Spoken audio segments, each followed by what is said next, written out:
बालमोदिनी राममन्दिरस्य अन्वेषणम्। श्रीरामः इन्दुपुरम्।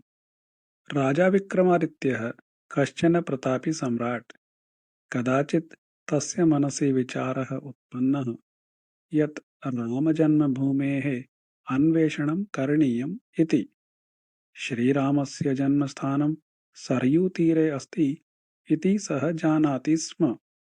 तस्मात् तस्य स्थलस्य अन्वेषणाय सः लघुसैन्यं स्वीकृत्य प्रस्थितवान्। सरयूतीरं तेन प्राप्तम्, किन्तु तत्र घनम् आरण्यं दृश्यते स्म। सैनिकसाहाय्येन सः आरण्ये अन्वेषणं कारितवान्, किन्तु क्वापि रामजन्मस्थानं न प्राप्तम् एव।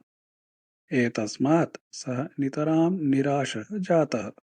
खेदेन सः कस्यश्चित् वृक्षस्य अधः उपाविशत्। अत्रान्तरे कश्चन तेजस्वी पुरुषः अश्वम् आरुह्य तत्र आगतवान्।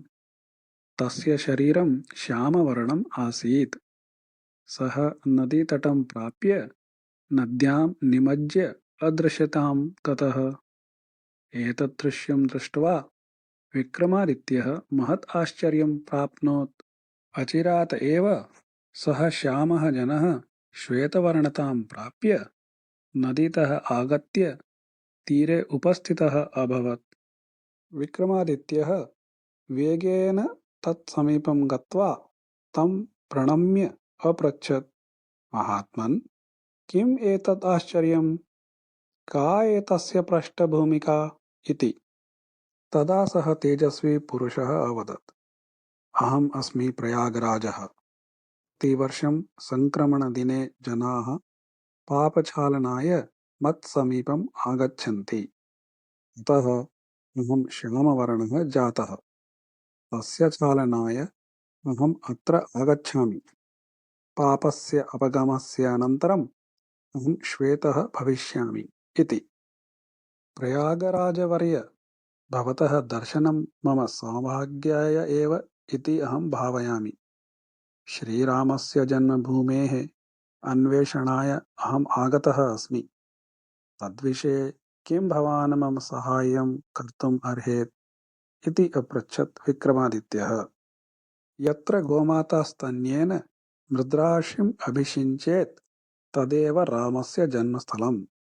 अतः तादृशं स्थलम् अन्विष्यताम् इति उक्त्वा प्रयागराजः ततः निर्गतवान्।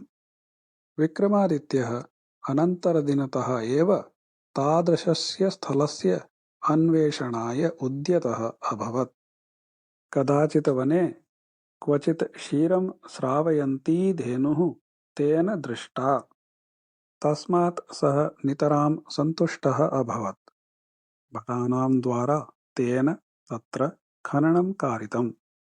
तस्मात् तत्र एकं मन्दिरं दृष्टिगोचरं जातम्। विक्रमादित्यः तत्र एव भव्यं मन्दिरं निर्मापितवान्। तदेव राममन्दिरत्वेन ख्यातं मन्दिरम्। आक्रामकेण बाबरेण एतस्य एव मन्दिरस्य नाशनं विहितम्।